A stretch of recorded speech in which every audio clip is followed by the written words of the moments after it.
अल्लाह नहीं करो। हाँ जी बैठ जाओ ठीक से। हम लोग यूरोप पढ़ रहे थे। यूरोप में हम लोगों ने बहुत सारे कंट्री के बारे में जाना था, है ना। अगर हम बात करें तो इधर हमने क्या देखा था, नॉर्वे देखा था, इधर कौन था, स्वीडन देखा था, डेनमार्क देखा था, ठीक है। और ये डेनमार्क है, इधर फिनलैंड देखा था ना। हाँ तो ये सारे देश को हम लोगों ने देखा था, कल देखा था, ठीक है। हाँ इन चार देश को हम लोग स्कैंडिनेवियाई देश कहते हैं। कौन कौन चार देशों कहते हैं स्कैंडिनेवियाई देश? हाँ नॉर्वे, स्वीडन, डेनमार्क और फिनलैंड। इनमें कौन सा पर्वत है स्थित है चारों देशों में जो है, उस पर्वत का नाम क्या है? हाँ स्कैंडिनेवियाई पर्वत है ना, इसीलिए इसको बोलते हैं स्कैंडिनेवियाई देश, चारों देश को, ठीक है। उसके बाद हमने देखा था बाल्टिक सागर से लगे हुए तीन देश, है ना, उसको क्या बोलते हैं? हाँ स्टोनिया, लातविया और लिथुआनिया, ठीक है। उसके बाद हमने पोलैंड पे कल चर्चा कर रहे थे। पोलैंड को हमने देखा था, पोलैंड पे सेकेंड वर्ल्ड वॉर का कारण क्या था? पोलैंड पर जर्मनी का आक्रमण, है ना। पोलैंड पे जर्मनी ने आक्रमण कर दिया था, इसको कब्जा में ले लिया था और उधर से रसिया को बुला के थूर दिया था। कहां? पोलैंड पर। किसने? जर्मनी ने। अब चलते हैं हम लोग थोड़ा जर्मनी के बारे में जानते हैं। जर्मनी को थोड़ा पढ़ लेंगे, उसके बाद आगे के देश में हम चलेंगे। पोलैंड में ज्यादा कुछ क्या जानोगे, उसने कुछ किया नहीं, उसमें बस उसका मार हुआ है। अब जर्मनी में देखो जरा, आइए।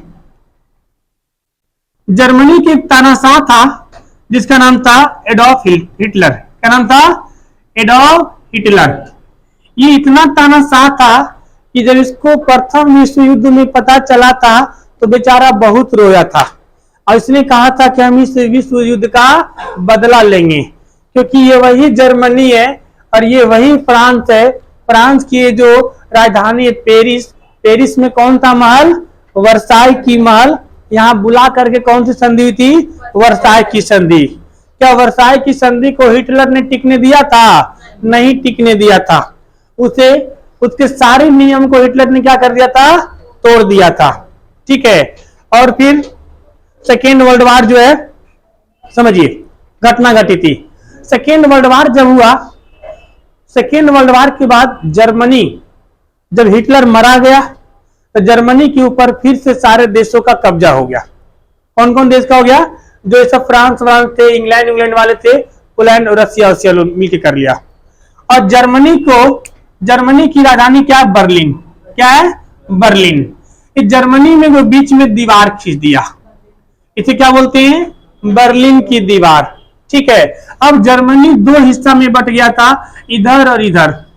दोनों का कल्चर अलग अलग हो गया था, क्योंकि ये रसिया के फेवर में चला गया, यहाँ रशियन कल्चर आ गया था। ये फ्रांस और इंग्लैंड वालों के कब्जा में था, इसलिए इन लोगों का कल्चर आ गया। बात समझ पा रहे? इसलिए इस जगह पे बर्लिन की दीवार बहुत दिन तक रहा। 1989 के आसपास जब युद्ध हुआ तब जाकर के 89-90 में ये बर्लिन की दीवार फाइनली क्या हुआ? तोड़ा गया। यहाँ के लोगों ने कहा कि अब हम ज्यादा दिन तक इसको नहीं रख सकते हैं, ठीक है। और इसे क्या करके तोड़ करके इन्होंने आजादी के लिए, ठीक है। और 1991 में 1991 में जर्मनी जाके आजाद हुआ, पूरी तरह से स्वतंत्र हुआ। उसके पहले वो बर्लिन के दीवार के कारण आधा रसिया के कब्जे में थे और आधा इधर इन लोगों के कब्जा में था। खुद समझिए, जिस देश का जन्म हुआ मात्र 30-32 साल हो रहा हो, वो देश आज इतना डेवलप है टेक्नोलॉजी के मामले में। अगर कोई लड़का इंजीनियरिंग करता है मैकेनिकल से, तो उसका ख्वाब होता है जर्मनी जाना। जितनी भी गाड़ी देखते हैं आप, जैसे मर्सिडीज देखते हैं ना, असनकावा मर्सिडीज, ये वाला, जब तुम्हारा छटपटाने वाला कॉल आता है ना, या तो पीछे तुम बैठा करो या फोन बंद रखा करो। तो आगे बैठ के चांद चलने क्या करो, यहाँ पे कैमरा चलते रहता है। ये इससे क्या बोलते हैं, मर्सिडीज। ऑडी कैसन का होता है जी, इससे ऐसे नहीं रहता है ऐसे। ये सब कंपनी कहाँ है, जर्मनी में, समझ रहे हैं, इतनी बड़ी बड़ी कंपनी।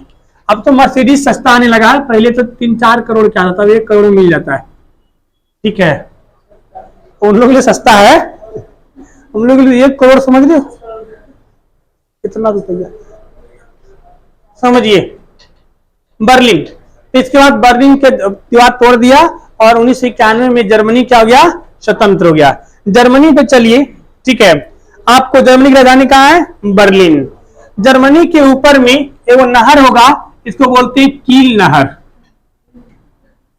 जर्मनी के ऊपर में देखिए आपको कील नहर दिखेगा, दिख रहा है, जर्मनी के ऊपर में कील नहर। जरा ध्यान से देखो, जर्मनी है, जर्मनी के ऊपर देखिए आपको कील नहर दिख रहा है, कील नहर, कील लिखा हुआ है ना, हाँ कील लिखा हुआ है, कील नहर, फिजिकल में दिया होगा कील नहर, ठीक है।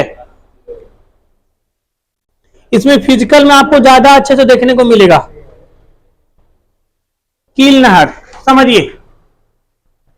कील नहर जो है, इधर इधर किसको, बाल्टिक सागर को, और इधर किसको, इसको बोलते हैं नॉर्थ सी, उत्तरी सागर, क्या बोलते हैं, उत्तरी सागर। तो कील नहर किन 2 सागरों को जोड़ता है, बाल्टिक सागर और उत्तरी सागर, बाल्टिक सागर और उत्तरी सागर।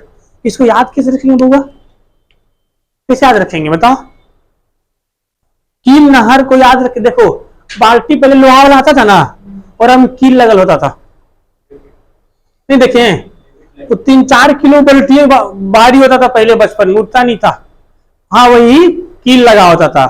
तो कील नहर किसको जोड़ता है, बाल्टिक सागर और उत्तरी सागर। कहो मेरे, कहो से फोन पे बोल दिया कि तुम कुछ भी ना हुआ, मतलब फोन, और इतना धड़फड़ा के भागता है, फोन आया ठीक है, फोन को थोड़ा सा साइलेंट मोड डालो, अगर 5 सेकंड बाद उठाओ तो क्या दिक्कत हो जाएगा, तो कुछ क्या नहीं रहा अब ये आपकी रिकॉर्डिंग खराब, सुने तो कम से कम, कौन सुनेगा, दिखाता नहीं किसी को, समझिए। तो कील नहर किससे जोड़ेगा, बाल्टिक सागर को और उत्तरी सागर को, ठीक है, ये आपका जर्मनी। अब जर्मनी के नीचे देखिए आपको मिलेगा स्टुगार्ट्स, जर्मनी के निचला हिस्सा में मिलेगा स्टुगार्ट्स, मिला, सबसे नीचे मिलेगा, ये देखो स्टुगार्ट, जर्मनी के सबसे निचला हिस्सा में मिलेगा स्टुगार्ट्स, हाँ जो भी है स्टुगार्ट्स।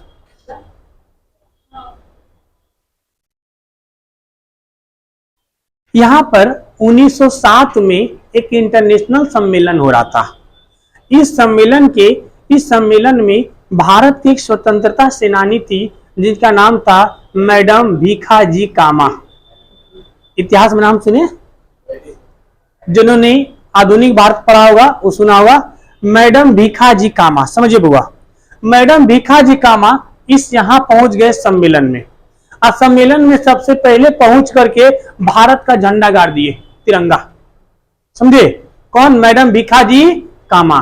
जो आए, क्योंकि इंटरनेशनल सम्मेलन हो रहा था, अलग अलग देश थे, उसमें भारत का गुलाम था, फिर भी मैडम भीखाजी कामा ने किसका झंडा गाड़ दिया, भारत का। तो जो आए वो पूछ रहा था, नहीं समझे, ये भारत इंडिया का झंडा, इंडिया तो गुलाम है। तो मैडम भीखाजी कामा बोले हाँ अब स्वतंत्र हो गया। अंग्रेजवा आया, बोला नहीं नहीं ये तो मेरे कब्जे में, बोला बहुत जल्दी स्वतंत्र हो जाएंगे, चुरा रहे हो तुम लोग, अब नहीं समझे। मैडम भीखाजी कामा जो थे वो भारतीय स्वतंत्रता के लिए बहुत कुछ किया। आपको याद होगा जब हमारे यहाँ अंग्रेज शासन करते थे, इस समय 1907 के बाद केवल बता रहा हूं, हमारे यहाँ रिवॉल्वर नहीं हुआ करता था, देसी कट्टा होता था। तो देसी कट्टा में बहुत दिक्कत होता है बुआ, एक बार गोली मारो ना तो फटने का डर रहता है, नहीं समझे, जिसके कारण क्या होता है कि लोग डरते यूज नहीं करते थे, अब हाथे में फट गया। मैडम भीखाजी कामा क्या करती थी, जर्मनी से, अरे लड़की लोग देखते हैं गांव में पहले छोटी बच्ची होती है गुड़िया के साथ खेलती है, जो हिंदी मीडियम वाली लड़की होती है। अब अंग्रेजी मीडियम वाली उससे टेडी बियर। गुड़िया जो होती है कुपोषण का शिकार होती है, देखिए वो ऐसे खेल रहेगी। और कैसे आंख उठाओगे ना तो ऐसे बड़का वो आंख उठे देखेगी नहीं। आए वो झोटा रहेगा छोटी, और रोज खोलेगी रोज बांधेगी। अभी और दबाओ तो पाए पाए आवाज बजेगा, होता है ना ऐसा। अब सीबीएसई वाला को देखो, टेडी बियर कुत्ता बिल्ली फूलल रहता है, ऐसे सोच रहा लगता है सब घर का सारा अनाज ओकरे में ठूसल है। नहीं, अब मैडम भिखा जी कामा सोची कि पुतुल, उसको बोलते गांव में क्या बोलते हैं, पुतुल बोलते हैं। गुड़िया में रिवॉल्वर भेजेंगे तो अंग्रेजवा बजाएगा 50-50 तो गोलियां निकल जाएगा। तो उसने कहा नहीं, टेडी बियर में भेजो, समझे। तो सीबीएसई वाला गुड़िया ली उन्होंने, टेडी बियर, और उसके बीच में क्या भर दिया था, रिवॉल्वर। और क्रांतिकारियों को मैसेज दिया हुआ था कि जब भी कोई गिफ्ट मिले, अब इसे भगत सिंह को देगा टेडी बियर, तो फाड़िए फूड़ी में देंगे जी। वो फाड़ फूट के, अच्छा रिवॉल्वर है, ओ माय गॉड, चल ससुर मार देंगे छोटा का पकड़ के, नहीं समझे। तो वहां से रिवॉल्वर भेजती थी। अब यहाँ भारत में खूब रिवॉल्वर आ गया, क्योंकि जर्मनी में स्टुगार्ट्स में यहाँ रिवॉल्वर खूब बनता था इस एरिया में, समझे। अब वो रिवॉल्वर बेचते थे, ओरिजिनल जर्मनी में बढ़िया रिवॉल्वर आने लगा। अब किसी अंग्रेज को मारना होता था, अंग्रेज किराना की दुकान में जाता था, बोलता आई वांट कोल्ड ड्रिंक। अब कोल्ड ड्रिंक देता था उसको एकदम बढ़िया से, अरे तो घट घट पी रहा था तो निकालता था, मारता, जा गुड नाइट, खत्म, नहीं समझे। अब कोई दाढ़ी बनाने के लिए गया है, और दाढ़ी बनाते तो माथा में गोली मार दिया, खत्म। अंग्रेज तो डर गया था, अंग्रेज इतना डर, उसको लगा था कि इंडिया में लाठी डंडा से मारेगा, इतना डर गया था कि कहा पता करो ये काम कौन कर रहा है, इसमें। तो उस समय लंदन में एक आदमी रहते थे, उनका नाम था श्यामजी कृष्ण वर्मन। श्यामजी कृष्ण वर्मन, उनको धर लिया शक के आधार पे, और गिरफ्तार कर लिया। बोला चोट्टा तुम ही ऐसा काम कर रहे हो। बोले हमको तो पता भी नहीं है। अरे काम कहां हो रहा है, जर्मनी से। धरा किसको, लंदन में। मान लो नोएडा कोई आदमी मारेगा, लखनऊ में जाके किसी को गिरफ्तार कर लेगा, क्या पता लखनऊ वाला कौन मारा है, छलेरा वाला मारा है कि लखनऊ वाला मारा, नहीं समझे। अब उसी लिए अब श्यामजी कृष्ण वर्मन की नौबत इतना आ गई कि इनको फांसी पड़ने वाला था। बीच अदालत में मैडम भिखाजी कामा जी गए, मैडम भिखा कामा जी वो गई और कही कि इन्होंने नहीं, हमने भेजा था। बोला जी सुतरी महिला भी, नहीं समझे। तब वो जाके अपना एक्सेप्ट किए, फिर बाद में कृष्ण वर्मन को छोड़ा, उनको फांसी दे दिया गया था, ठीक है। ये थे भारतीय स्वतंत्रता सेनानी, समझे। तो ये बात समझ में आया। स्टुगार्ट्स में 1907 में 1907 समझे हुआ। लड़का लोग ठीक होता है, 2-4 मिनट के लिए मैं तो कुछ कह ही नहीं, वैसे ही आप शकल तो लग जाता है। और लड़की जो लड़कियां पूरा नहीं मानती हैं। ये लड़की हमारे से अच्छी बढ़िया है। नहीं, जो हमारे पास लड़की आती है ढल जाती है, कि मास्टर की आदत ये वही है, नहीं समझे। देखो लड़कियों की इसलिए हम ऐसे करते हैं कि कल को ससुराल जाएगी तो ढला हुआ रहेगा ना। ये वो मास्टर भी ऐसे था, जब उससे चिड़वी नहीं करते थे तो ये बुढ़ाओ तो चिढ़ेंगे, मतलब ससुर से, नहीं समझे, कि बुढ़ाओ के बाद तो इग्नोर कर। इसलिए तुम लोग को स्ट्रॉन्ग बना रहे हैं। समझिए, ऊपर मिलेगा कोलोन, समझ आइए कि जर्मनी में ये ऊपर मिलेगा आपको कोलोन, मिला कोलोन। जर्मनी में ऊपर मिलेगा कोलोन, इधर देखिए मुझे, कोलोन मोटर वाहन के लिए प्रसिद्ध, जितनी बड़ी बड़ी गाड़ियां यही बनता है, मोटर वाहन के लिए प्रसिद्ध जगह कोलोन, मोटर वाहन के लिए प्रसिद्ध जगह कोलोन। मिला। यहां एक वो पर्वत होगा, उसका नाम है ब्लैक फॉरेस्ट पर्वत, दिख रहा है। ब्लैक फॉरेस्ट पर्वत, मतलब हुआ ब्लैक फॉरेस्ट पर्वत। ब्लैक फॉरेस्ट पर्वत जो है, ठीक है, ये ब्लैक फॉरेस्ट का मतलब ये जंगल यहां पर है। और जो पर्वत है ना, ये वही पर्वत है, ध्यान समझिए, इसमें कोयला के लिए प्रसिद्ध है। किसके लिए? इसी ब्लैक फॉरेस्ट पर्वत से कोयला निकाल के कौन लेके जाता था? फ्रांस। किस संधि के जरिए? वर्साई की संधि के जरिए, समझे? इसी में ये एक्चुअली है क्या ना, ध्यान समझो, नीचे वाला हिस्सा में थोड़ा पत्थर है, बीच में पूरा कोयला भरा हुआ ऊपर तक, और ऊपर में हल्का हल्का धूल मिट्टी जम गया है, तो हल्का हल्का जंगल, थोड़ा थोड़ा पेड़ उग गया है, तो जंगल टाइप हो गया, लेकिन है किससे भरा हुआ? कोयला से, समझे? इसीलिए कोयला कैसा होता है? काला। तो नाम क्या रखा गया? ब्लैक फॉरेस्ट पर्वत। तो ब्लैक फॉरेस्ट पर्वत किस देश में? हजारों बार पूछा गया एग्जाम में। कहां है? जर्मनी में। इसी के निचवा में, उसी के नीचे का बगलवा से देखो, वो नदी दिख रहा हो आपको, राइन नदी दिख रहा है, राइन नदी, राइन नदी। इवनिंग का बैच का अभी भी कोई है क्या जिनके पास नक्शा नहीं है? तो नक्शा क्या तुम्हारा? नक्शा जरूरत है होगा, तो वही आ जाएगा, बाराती गए दूल्हा गायब है, तो नक्शा क्लास में नक्शा होना सब बहुत बहुत बढ़िया।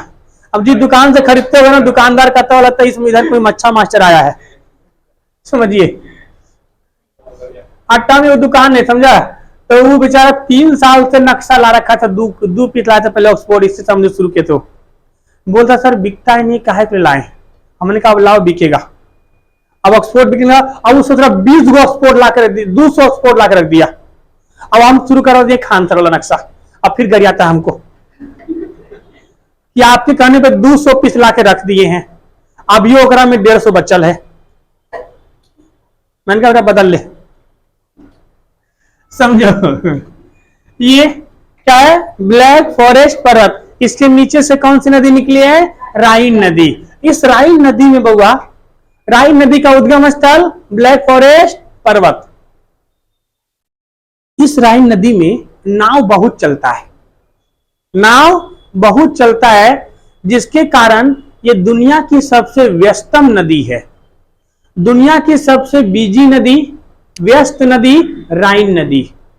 दुनिया की सबसे व्यस्त नदी राइन नदी। दुनिया की सबसे व्यस्त नदी, बता रहे, रुको ना, लिखो ना पहले। दुनिया की सबसे व्यस्त नदी राइन नदी। ऊपर में कील नहर था ना, दुनिया का सबसे व्यस्त नहर स्वेज नहर। कौन सा है? स्वेज नहर। इधर ही कहीं था, नीचवा में था, वो भूमध्य सागर और, ठीक है, हाँ, लाल सागर को जोड़ती है। तो अगर नहर पूछे ना, वही बोले जा रहा था ना तुम लोग, एक बार और बताए थे, दुनिया की सबसे व्यस्त नहर, हमें पता था क्या पूछ रहे हो। दुनिया का सबसे व्यस्त नहर पूछे तो स्वेज नहर, और दुनिया की सबसे व्यस्त नदी राइन नदी। दुनिया के सबसे स्वच्छ नदी राइन नदी, जबकि इस नदी, बोलो, हाँ, व्यापार के मद्देनजर से इस नदी का प्रयोग कोयला ढोने के लिए करते हैं। बताओ, जिस नदी का प्रयोग कोयला ढोने के लिए करते हैं वो नदी स्वच्छ है? इतना स्वच्छ, अगर एक का सिक्का गिरता दिख जाता कहां गिरा है? अगर गंगा नदी में अगर बोलोरो डूब गया था 2015 में, अभी तक पता नहीं चला डूबा गया कहां। जब मोदी जी 2014 में आए थे ना, शुरू तो इन्होंने अपने मैनिफेस्टो में कहा था कि हम गंगा नदी को स्वच्छ करेंगे, सफाई करेंगे। देखो, गंगा नदी को सफाई करना जरूरत नहीं है, अगर जो कचरा बह रहा है ना, कचरा बह रहा है, अगर उसको रोक दो ना, ऑटोमेटिक साफ हो जाएगी। नहीं समझे? तो मोदी जी आए थे 2014 में, तो कहा था गंगा नदी को साफ करेंगे। इन्होंने जर्मनी से बुलाए थे सफाई करने के लिए कि राइन नदी को आप लोग इतना चकचक किए हो, आके इसको भी चकचक कर दो। वो आया और देख के चल गया, फिर फोन ही नहीं उठाया। समझ सकते हो? देखा, सोच रहा हम गंदगी साफ करते हैं, इस उसे कह रहे हमें साफ करने के लिए क्या है? नहीं समझे? तो दुनिया की सबसे व्यस्त नदी राइन नदी, सबसे स्वच्छ नदी राइन नदी। ठीक है, यहां से क्या ढोया जाता है? कोयला का व्यापार होता है, कोयला ढोया जाता है। ठीक है, इसी के ऊपर में देखो एक वो देश होगा नीदरलैंड, दिख रहा है? नीदरलैंड, फटाफट जम करो हुआ नीदरलैंड पे। ऊपर में वो देश, उसका नाम क्या है? नीदरलैंड। जर्मनी की राजधानी बर्लिन। जर्मनी की राजधानी बर्लिन। तुमको पता था कि मैप का क्लास होगा? कि रखा हुआ था? तो पुरानी मतलब पड़ा हुआ था बैग में, तो काम आ गया ना। आइए, नीदरलैंड की राजधानी एम्स्टर्डम। अरे यार वही है, एम्स्टर्डम, नील आर्मस्ट्रॉन्ग। नीदरलैंड है ना। आइए नीदरलैंड में समझते हैं। नीदरलैंड का पुराना नाम हॉलैंड। यहां के निवासी को क्या कहा जाता था? डच। अब समझ में आया डच कहाँ के थे। नीदरलैंड का पुराना नाम हॉलैंड। नीदरलैंड का पुराना नाम हॉलैंड। यहाँ के निवासी Holland, Holland, Holland, Holland, Holland. लिखो बुआ, लिख लो, वहीं पे लिख लिया करो। हाँ, उसी पे लिख लो, पेन से लिख दो ना।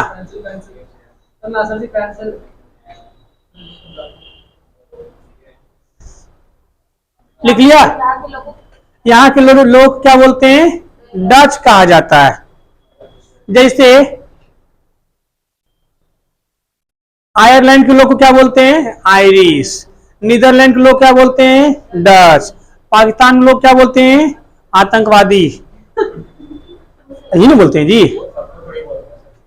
अरे देखो, अब खाना बनाते हो तो चावल चेक करते हो, पूरा पूरा के पतीला चावल उजाल के चेक करते हो कि 2-4 चेक करते हो? अब 2-4 चेक करके हम अंदाज डालते हैं पूरा पतीला पका है कि नहीं पका है। तो 2-4 को देखे तब आतंकवादी मिला। अच्छे लोग भी होंगे। अब देखो, अच्छे लोग अगर हैं और आतंकवाद का विरोध नहीं कर रहे हैं, मतलब वो भी सपोर्ट कर रहे हैं। बात मानते हो कि नहीं मानते हो? तो अच्छे लोग को, लेकिन सबसे दिक्कत है ना, वहां जो विरोध करे उसी को मार देगा। नहीं समझा? तो नाम ही है, तो फिर क्या बोलेंगे? हाँ, सबसे बढ़िया पाकिस्तान लोग को कैंसर। आतंकवादी पे यूट्यूबर ब्लॉक कर सकता है हमको। कंप्लेन हो गया तो। अभी कोई देखता ज्यादा कम है ना, हमारे व्यूज कम जाते हैं, तो जिस दिन व्यूज ज्यादा जाएगा तो थोड़ा सा सोच समझ के बोलना पड़ेगा। हाँ, वीडियो डिलीट कर देगा वो। ठीक है, पता चला कि कहाँ गया वो यूरोप वाला नक्शा की थी, वीडियो खत्म। कम्युनिटी गाइडलाइंस समझिए। ये क्या आपका? नीदरलैंड। नीदरलैंड में, ठीक है, नीदरलैंड का जो राजा का था, राजा, ठीक है, और ये इंग्लैंड है। इस इंग्लैंड के राजा था चार्ल्स द्वितीय। क्या नाम था? चार्ल्स द्वितीय। इसकी एगो बेटी थी, एक बेटी है ये थी, और कोई बाल बच्चा नहीं था उसको। अब ये सोचा यहाँ के राजकुमार कि अगर इसकी बेटी को फंसा लेते हैं तो पूरा का पूरा, समझ रहे हो, आज भी होता है ना, जब फलाना के बेटी है, वो घर में बियाह कर लेंगे तो पूरा संपत्ति हमार हो जाएगा। नहीं समझे? तो इसका अभी राजा बहुत खतरनाक था, जिसके वजह से क्या नाम है, अब कोई डर से कुछ बोलता नहीं था। इसकी बेटी घूमने गई थी कहाँ, और उसको फंसा लिया। लड़का लोग को फंसाना लगी आसान है, तारीफ कर दो खाली, बस ना हो। समझो, और लड़की भी जहां कोई बोल रहा है 2-4 बार, मान लो रोड पे चला, इधर चलो, उधर गाड़ी आएगा धक्का मार देगा। ओह माय गॉड, इतना केयर करता है हमारा। देखो ये अच्छा लड़का है, ये पहिलका से बढ़िया है, पहिलका सूरा ढकेल देता था। समझो, अब इसने यहाँ की राजकुमारी को कौन फंसा लिया? नीदरलैंड के राजकुमार। अब जब ये फंस गई तो ब्याह हो गया, दोनों चल गया इंग्लैंड। अब कुछ देर बाद राजा मर गया, तो इंग्लैंड के आदमी कहा कि देखो तुम अक्सर ब्याह के बाद लड़की जाती है, लेकिन तुम आए हो तो यहाँ क्या हो, दामाद हो, जमाई होता है तो दामाद कहते हैं।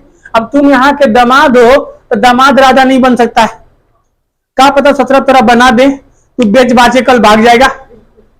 इसीलिए यहाँ के राजा नहीं बल्कि महारानी के नाम पे चलेगा। तब से लेके आज तक क्या चल रहा है, महारानी। आप समझ में आया?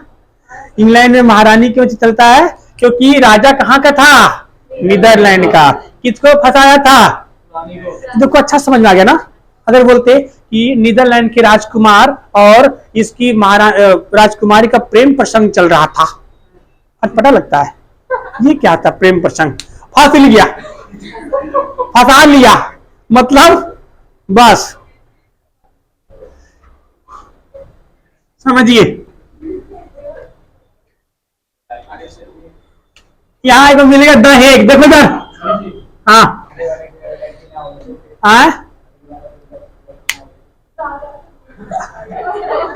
क्लास के बाद मिले ऐसे मामलों में। जंग सुनवाई बीच में नहीं कर सकते हैं, फिर यूट्यूब वाला भी जान जाएगा। मामला सीरियस लग रहा है, तभी हमने कुछ बोला तो तू बोला सर पढ़ाइए शुरू में। हाँ अरे मजाक, समझे सर। आपको तो क्या मिला था, द हेग। देखो यहाँ लिखा होगा द हेग, लिखा है बिल्कुल समुंदर के किनारे में, द हेग, हेग लिखा है, द अपन मन से लगा लेना।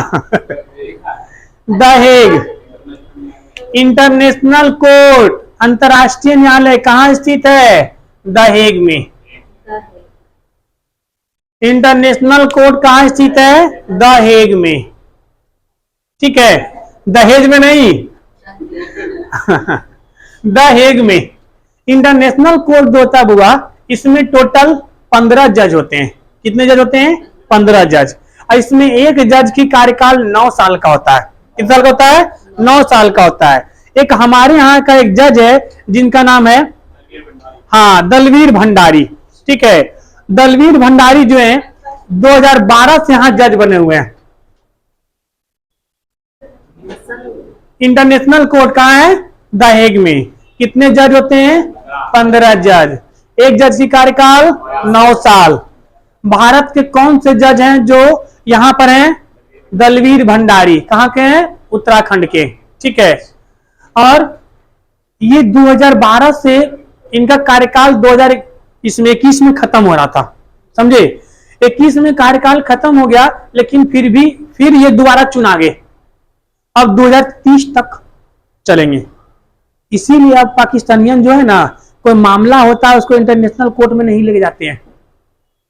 काहे, वहां उसका बाप बैठा है, नहीं समझे। अरे बाप बता रहे जी, बैठा लात मार के भगा दिया, भाग छुट्टा यहां से, समझे। एक बार क्या होता, इन पाकिस्तानियों ने एक हमारे मेजर थे, मेजर संतोष यादव, उनको पकड़ लिया था। अब पकड़ करके उनको जेल में बंद कर रहा था। दूसरा ये, ठीक है, संतोष यादव थे, उनको क्या नाम है, उनको फांसी पे वो कर रहा था। पाकिस्तान फांसी देने वाला था कि यहां से द हेग से स्टे लगा दिया कि तुम फांसी नहीं दे सकते, उस पर दोबारा जांच होगा। बस हो गया। अब क्या, फिर छूट के आ गया, समझे। ये इंटरनेट देखो, कहते हैं ना कि जहां कोई अपना आदमी होता है वहां दबदबा जरूर होता है, समझे। इसीलिए यहां पर कौन है, दलवीर भंडारी। भारत के बहुत से ऐसे लोग हैं बुआ जो देश के लिए काम कर रहे हैं, पर पता नहीं है कि किसके लिए काम कर रहे हैं। अपना घर परिवार छोड़ के देश के लिए कर रहे हैं जी। इवेंटों में जो हमारे वो निभा रहे हैं, हमारा वो रख रहे हैं, पक्ष रख रहे हैं, वो भी तो देश का काम कर रहे हैं। तो बहुत से ऐसे वीर हैं, ये सब नेतवन को थोड़ी ना पता, खाली वो तो खाली कहेगा कि हमको वोट दो, हम तुम्हारे जाति का है, ये दूसरे जात का, इसको वोट नहीं देना। अरे छोटा, आओ इधर, मिला आपको। उसके बाद आइए, एक जरी को देश मिलेगा बेल्जियम, मिला बेल्जियम। जल्दी। बलवीर भंडार। भंडारी। भंडार का है रे, सोना का भंडार है कि चावल गेहूं का भंडार है? भंडारी। आइए, बेल्जियम। बेल्जियम की राजधानी ब्रुसेल्स। बेल्जियम की राजधानी ब्रुसेल्स। बेल्जियम की राजधानी ब्रुसेल्स। जर्मनी की राजधानी बर्लिन। जर्मनी की राजधानी बर्लिन। आइए, कुछ होगा। नीदरलैंड की राजधानी नील आर्मस्ट्रॉगर। समझिए। आइए इधर, बेल्जियम। जिस तरह से भारत में सबसे ज्यादा लड़ाइयां कहां हुई है? पानीपत में, हरियाणा में पानीपत की पहली लड़ाई, पानीपत की दूसरी लड़ाई, पानीपत की तीसरी लड़ाई, उसके अलावे महाभारत के इतना बड़ा लड़ाई, उसके अलावे तराइन के प्रथम युद्ध, तराइन के दूसरा युद्ध, तराइन के तीसरा युद्ध भी हुआ था। 7 सुजार उसमें हुआ था, इल्तुतमिश में। समझिए, हल्ला मत करो। तराइन का युद्ध, कुरुक्षेत्र। उसी तरीके से यूरोप में जितना भी युद्ध हुआ है, यूरोप में जितना भी युद्ध हुआ है वो ज्यादातर बेल्जियम में हुआ है, वाटरलू के मैदान में। बेल्जियम में कहा? वाटरलू के मैदान में। इसीलिए बेल्जियम को यूरोप का अखाड़ा कहा जाता है। यूरोप का अखाड़ा, कॉकपिट ऑफ वाटरलू के मैदान में। वाटरलू के मैदान में। इसीलिए बेल्जियम को यूरोप का अखाड़ा कहा जाता है। कई बार पूछा गया हुआ, कॉकपिट ऑफ यूरोप किसे कहा गया? A tip tip. Cockpit of Europe किसे कहते हैं? बेल्जियम को कॉकपिट। कॉकपिट समझते हैं? एरोप्लेन देखे हैं बुआ? एरोप्लेन का जो आगे का हिस्सा जिसमें वो बैठता है, क्या बोलते हैं? पायलट। उसे कॉकपिट कहा जाता है, क्योंकि जितनी भी डिसीजन होती है कौन लेता है? वही चैम्बर कॉकपिट से लिया जाता है, कि अंदर प्रेशर कितना रखना है, ऑक्सीजन कितना देना है। समझ रहे बात को? तो यूरोप में अगर आपको एंट्री करना है, कॉकपिट ऑफ यूरोप, यूरोप में अगर एंट्री करना है तो ये कॉकपिट की लड़ाई यहां पे आपको लड़ाई लड़नी पड़ेगी बेल्जियम में। समझे? युद्ध का, यूरोप का अखाड़ा किसे बोलते हैं? बेल्जियम को। किसको बोलते हैं? बेल्जियम को। नाटो का नाम सुने ना? नाटो में कितने देश हैं? नाटो में कितने देश हैं? 30 देश। कितने देश हैं? पहले 29 था, 30 देश हो गया है। सब बड़ा बड़ा देश है। नाटो सेना का मुख्यालय कहां स्थित है? बेल्जियम में। नाटो सेना का मुख्यालय कहां स्थित है? बेल्जियम में। नाटो सेना का मुख्यालय कहां स्थित है? बेल्जियम में। नाटो की स्थापना कब हुई थी? 1949 में। नाटो सेना का मुख्यालय बेल्जियम में। 1949 स्थापना कब हुआ था? 1949 में। नाटो की स्थापना 1949 में।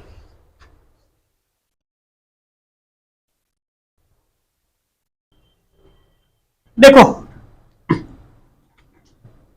इस बेल्जियम और जर्मनी, बेल्जियम और जर्मनी के बीचवा में और फ्रांस के एक जरी वो देश दिख रहा होगा, दिख रहा है जरी वो देश, उसका नाम है लक्जमबर्ग। दिख रहा है ना? लक्जमबर्ग। आपको देखो वो नक्शा में एकदम इतनी सा होगा, है बहुत छोटा, लेकिन सब बहुत खुशहाल देश है। बात समझिए, यूरोपीय कंट्री जो है ना, यहाँ की आबादी पे डिपेंड नहीं करिए लोग, यहाँ लोग आबादी नहीं बढ़ाते ज्यादा, ये लोग डेवलपमेंट पे ज्यादा फोकस करते हैं। यूरोप के हर कंट्री में अपना अपना संसद है। उसके अलावे इस सब यूरोपीय देशों ने मिल करके एगो संसद बनाया है, उसका नाम रखा है यूरोपीय यूनियन। यूरोपीय यूनियन कहां स्थित है? लक्जमबर्ग में। यूरोपीय यूनियन कहां स्थित है? लक्जमबर्ग में। उसमें हर देश का अपना एक एक दो दो प्रतिनिधि, जैसे यूएनओ हमारा है वैसे ही जाके बैठता है, अपना यूरोपीय कंट्री के बारे में बात विचार करता है, क्या होना चाहिए, क्या डेवलपमेंट होना चाहिए। हाँ, यूरोपीय यूनियन का संसद उसी को बोलते हैं। उसका नाम क्या दिया, यूरोपीय यूनियन। यूरोपीय कंट्री में मिलकर वो संसद बनाया है, जैसे हमारा संसद भवन है, उसका नाम क्या दिया है, यूरोपीय यूनियन। कहां स्थित है, लक्जमबर्ग में। हम चाहते तो सार्क वाले भी बना सकते थे, लेकिन सोच रहे बनाएंगे तो कोई दिक्कत नहीं है, पाकिस्तानिया पहुंच जाएगा बम लेके, अब फोड़ देगा ओकरे पर बम, नहीं समझे। ये सब पढ़े लिखे लोग होते हैं। देखा है पूरी दुनिया पर इन्हीं 4-5 देशों ने राज किया है, जबकि अगर इन चारों पांचों का भी अगर आप नक्शा जोड़ोगे ना, तब भी अभी के वर्तमान भारत के बराबर भी नहीं होगा। अगर इन सबका नक्शा आपके नक्शा में बनाओ, देख लो भारत है ही होगा, उन सबको अगर जोड़ोगे ना तो भारत के बराबर नहीं होगा। अब पहले भारत बहुत बड़ा था, अखंड भारत, अफगानिस्तान से लेकर के म्यांमार तक, ये चीज नहीं भूलना है, पूरा भूल जाइयो। अखंड भारत कहां था, अफगानिस्तान से लेकर म्यांमार तक। एक समय आएगा जब फिर से अखंड भारत वापस आएगा, समझिए। मिला इधर आपका, क्या मिल गया, लक्जमबर्ग। इसके नीचे आप इसके इधर आइए, ब्रिटेन, एक बड़ा द्वीप मिलेगा, इसका नाम क्या है, ब्रिटेन। यूरोपीय देशों का सबसे बड़ा द्वीप ब्रिटेन, यूरोपीय देशों का सबसे बड़ा द्वीप ब्रिटेन, यूरोपीय देशों का सबसे बड़ा द्वीप ब्रिटेन।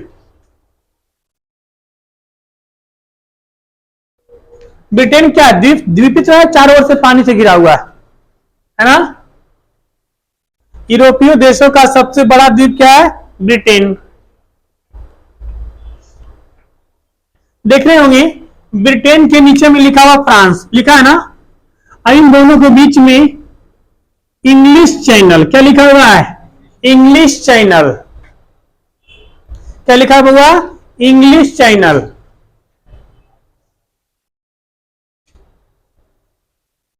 ब्रिटेन और फ्रांस के बीच में कौन सा चैनल है, इंग्लिश चैनल। दो समुंदर के बीच जब पतला रास्ता होता है उसे क्या कहते हैं, जल संधि। क्या बोलते हैं, जल संधि। लेकिन जब चौड़ा रास्ता होता है उसे क्या बोलते हैं, चैनल। क्या बोलते हैं, दो पहाड़ों के बीच में पतला रास्ता, दर्रा, चैनल बोल दे। और दो पहाड़ों के बीच में चौड़ा रास्ता, घाटी, जहां पे एक आध वो गांव बस जाए। उसी तरीके से जब दो मतलब समुंदर में जब चौड़ा रास्ता होता है उसे क्या बोलते हैं, चैनल। अब पतला रास्ता तो जल संधि। जैसे यहां पर क्या है, पतला रास्ता, क्या है, पतला रास्ता, इसे क्या बोलेंगे, जल संधि। डोवर की जल संधि, नाम क्या इसका, डोवर, डोवर की जल संधि। देखो लिखा हुआ आपके में, डोवर की जल संधि मिला, बहुत बार पूछा गया है। डोवर की जल संधि, ध्यान से सुनो बुआ, डोवर की जल संधि किन दो देशों को अलग करती है, ब्रिटेन और फ्रांस, ब्रिटेन और फ्रांस। इंग्लिश चैनल किन दो देशों को अलग करती है, ब्रिटेन और फ्रांस।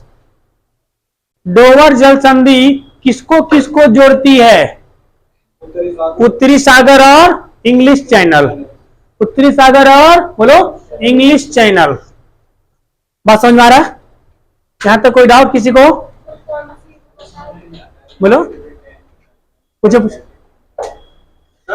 इंग्लिश चैनल किसको किसको जोड़ती है, किसी ब्रिटेन और फ्रांस को अलग करती है। अगर जोड़ने की बात करेगा तो इधर से उत्तरी सागर, इधर से कौन है, इधर से कौन आएगा, इधर से आपका पैसे क्या नाम है, ये आएगा अंटार्कटिक सागर आएगा।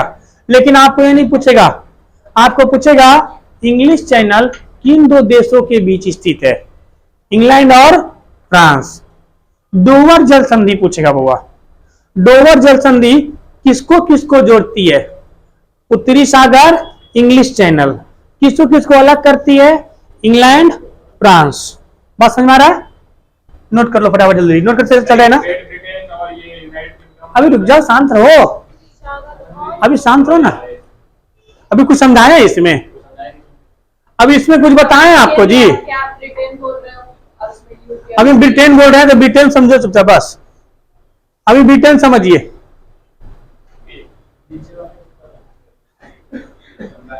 हम पूरा गोल किए ना, बस ब्रिटेन है पूरा,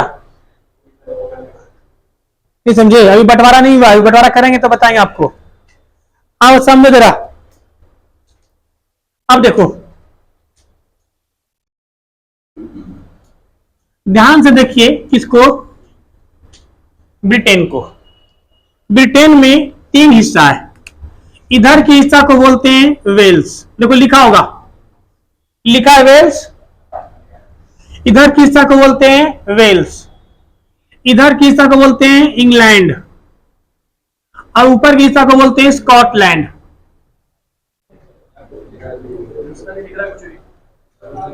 अरे लाओ इधर खान सर के अलग ही, जिनके पास खान सर का मैप है उसमें एक अलग ही बना हुआ, देखो यूनाइटेड किंगडम का, आपके में भी होगा, देखो एक अलग ही बना होगा,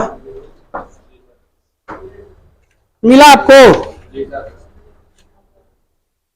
ये देखो, आपको क्या नाम है, पेज नंबर 65 पे जिनके पास वो वाला है, कौन सा?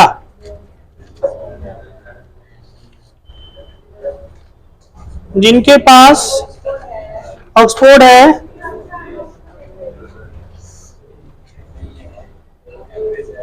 ब्रिटेन मिला? कोई बात नहीं, नया फोन आ जाएगा, बचा रहा है, अब फिर हो जाए, फिर गिरेगा। अरे नीचे नीचे वाला पर रखो ना जिस पे बैठते हो, अरे भाई जिस पे बैठे हो, क्या करेंगे टाइम देख करके? अभी थोड़ी छुट्टी कर रहे हैं, यहां इतना बड़ा दीवार घड़ी टांग रखे हैं। आओ समझो इधर, अब देखो आपको दिख रहा होगा बड़ा वाला नक्शा में, अब उसको नक्शा मिलवाओ जी, कहां पे है? एक पन्ना आगे था उसके, एक पन्ना को तो उतना पलटेगी, अभी तुम कहां देख रहे हो? उसके एक पन्ना आगे बोले तो इसे भर को पलट दी, मिला? देखो यार ध्यान से, इधर क्या लिखा होगा? वेल्स, इधर क्या लिखा होगा? इंग्लैंड, ऊपर क्या लिखा होगा? स्कॉटलैंड। ये तीनों मिला के क्या बनाते हैं? Great Britain. क्या बनाते हैं? Great Britain. ऐसी को बोलते हैं यूनाइटेड किंगडम, क्या बोलते हैं? यूके। अब समझ में आया? पहले इसे क्या बोलते हैं? अब ध्यान से समझिएगा, इंग्लैंड वालों ने शासन किया था, एक आदमी आया था जिसने कांग्रेस की स्थापना किया था, एओयू, कहां कराने वाला था? स्कॉटलैंड का। कहां कराने वाला था? स्कॉटलैंड का। ठीक है, बात समझ में आया? हाँ।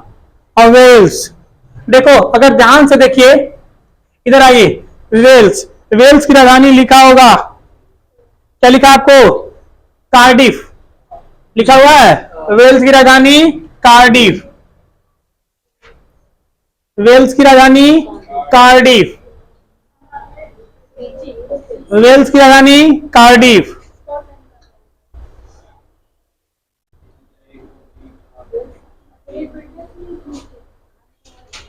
सर एओयू कहाँ का था?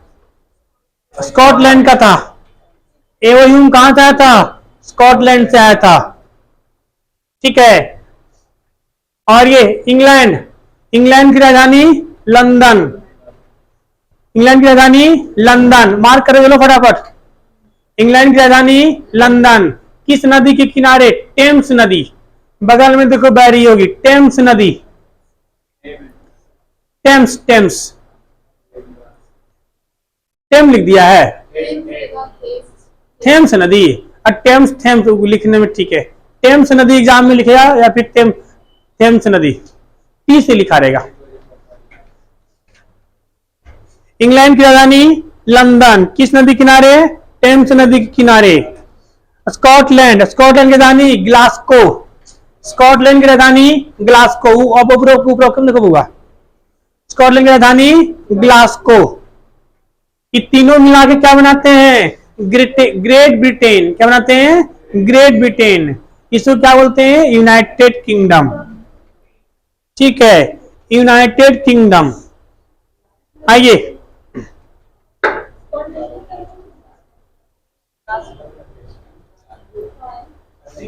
अब हुआ बिहार में,